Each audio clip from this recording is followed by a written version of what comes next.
Good morning, students.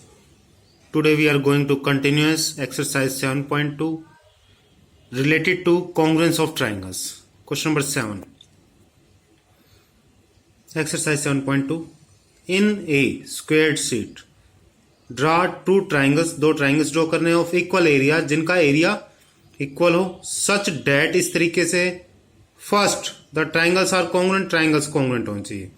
हमें दो triangles draw करनी जिनका एरिया इक्वल हो, ट्राइंगल्स कॉन्ग्रुएंट हो. सेकंड पार्ट में है the triangles are not congruent, area equal हो but triangles are not congruent, triangles congruent ना हो.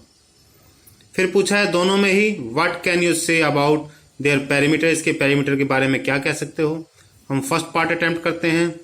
फर्स्ट पार्ट है हमारा ट्राइंगल्स आर कॉन्ग्रुएंट, एरिया भी इक्वल और ट्राइंगल्स भी कॉन्ग्रुएंट. मैंने यहां दो ट्राइंगल्स बनाई है, ट्राइंगल ABC और ट्राइंगल PQR. इन दोनों का एरिया इक्वल है, ट्राइंगल्स है अब इक्वल एरिया, और दोनों ही ट्राइंगल्स कॉन्ग्रुएंट हैं.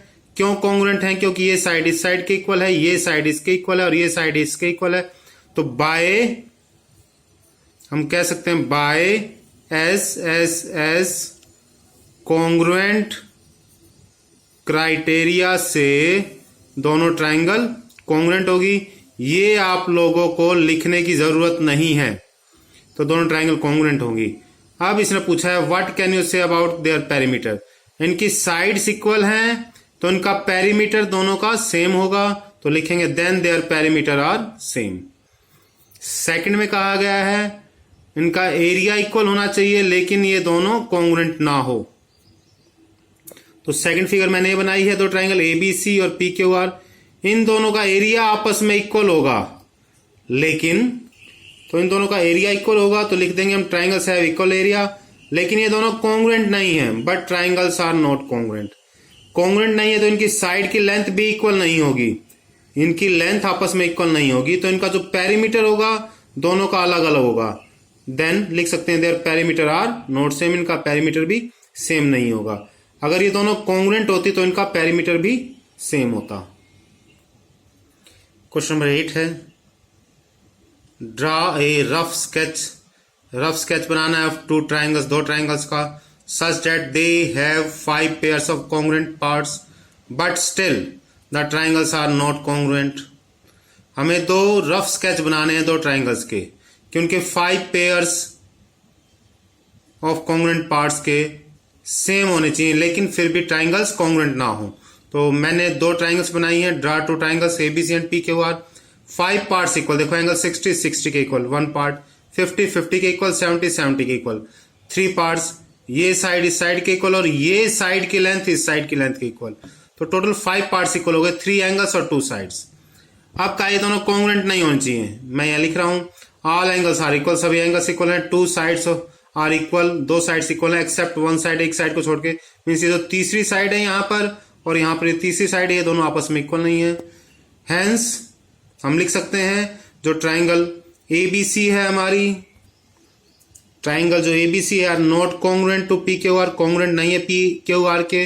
रीजन बता रहा हूं, जब भी दो फिगर्स कॉन्ग्रुएंट होती हैं तो उनके 2 साइड्स ले लें. अगर हम कंडीशन लेते हैं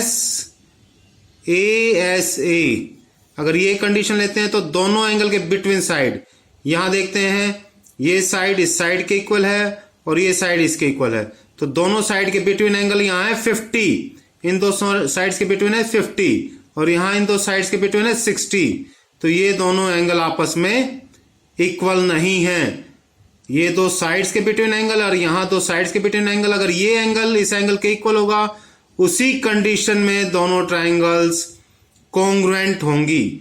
तो यहां ये एंगल इसके इक्वल नहीं है, तो इसलिए हम लिख सकते हैं triangle ABC are not congruent to triangle PQR. Question number 9 if triangle ABC and triangle PQR are to be congruent, अगर ये कॉन्ग्रुएंट है, name 1 additional pair of corresponding parts. तो हमें एक एडिशनल पेयर बताना है कॉरस्पॉन्डिंग पार्ट्स का. What criteria did you use, और क्राइटेरिया बताना है. तो अगर हम देखें ये एंगल इसके इक्वल गिवन है और ये एंगल इसके इक्वल है, 2 एंगल गिवन है, तो इन दोनों फिगर्स को कॉन्ग्रुएंट करने के लिए 2 एंगल्स, ये इसके इक्वल ये इसके इक्वल, तो 2 एंगल हो गए और इनके बिटवीन साइड बी इक्वल हो जाएंगी, दोनों ट्राइंगल्स कॉन्ग्रुएंट हो जाएंगी। तो देखते हैं triangle ABC congruent triangle P Q R के क्वेश्चन में दिया हुआ है, इनको कॉन्ग्रुएंट करने के लिए एंगल बी एंगल क्यू के इक्वल दिया हुआ है, या ईच 90 लिख सकते हो, एंगल सी एंगल आर के इक्वल, और ए एस ए के अकॉर्डिंग दो एंगलों के बीच में साइड, तो इन दोनों के बीच में साइड है बी सी, तो वन एडिशनल पेयर बी, एक और जो पेयर लिखना है, दो साइड हो चुकी हैं, दो एंगल हो चुके हैं, एक साइड और लिखनी है, दो एंगल के बाद साइड में बीसी साइड इक्वल होगी, यहां इन दोनों एंगल्स के बीच में साइड है क्यू आर, तो BC is equal to Q R, ये एडिशनल पेयर हो जाएगा इसका।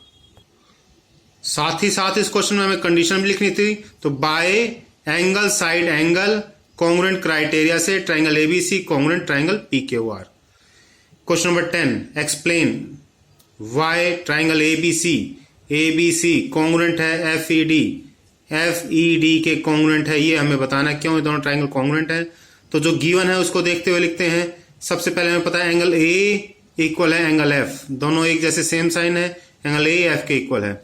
एंगल बी 90 है, एंगल ई 90, एंगल बी और ई भी 90 क्वेश्चन गिवन है। देयरफॉर एक ट्राइंगल में अगर दो एंगल्स इक्वल हो गए तो जरूरी है जो थर्ड एंगल होगा और यहां जो थर्ड एंगल होगा वो भी आपस में इक्वल होंगे, क्योंकि इन तीनों एंगल का सम 180, यहां भी इन तीनों का सम 180, टू एंगल्स इक्वल हो गए, ये दोनों इक्वल हो गए, तो थर्ड एंगल थर्ड के इक्वल होगा। देयरफॉर जो एंगल थर्ड है सी एंगल इक्वल हो जाएगा एंगल डी के। तो जो ये थर्ड एंगल सी इसका और इसका D, C is equal to D हो जाएगा। अब हम ले लेते हैं triangle ABC and triangle FED में।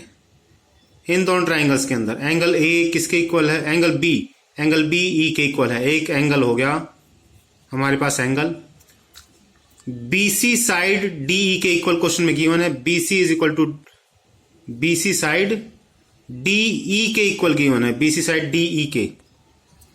तो बीसी साइड डी ई के, BC is equal to D E. Third angle C is equal to F, angle C is equal to D. तो एंगल सी और डी ये हम पहले ही दिखा चुके हैं, एंगल सी डी के इक्वल है, पहले ही दिखा चुके हैं, तो रीजन लिख देंगे प्रूव्ड अबव। अगेन देखते हैं एंगल बी 90 ई 90, एक angle BC side D E के क्वेश्चन में दिया हुआ है, एंगल सी और डी ये हमने आंसर दिखा दिया है, तो पूरा प्रूव कर चुके हैं, तो ऊपर लिख देंगे प्रूव्ड अबव। तो बाय ये एंगल, फिर ये साइड है, फिर ये एंगल है, तो by A S A congruent criteria से ट्राइंगल एबीसी कॉन्ग्रुएंट है ट्राइंगल एफ ई डी, यही हमें शो करना था।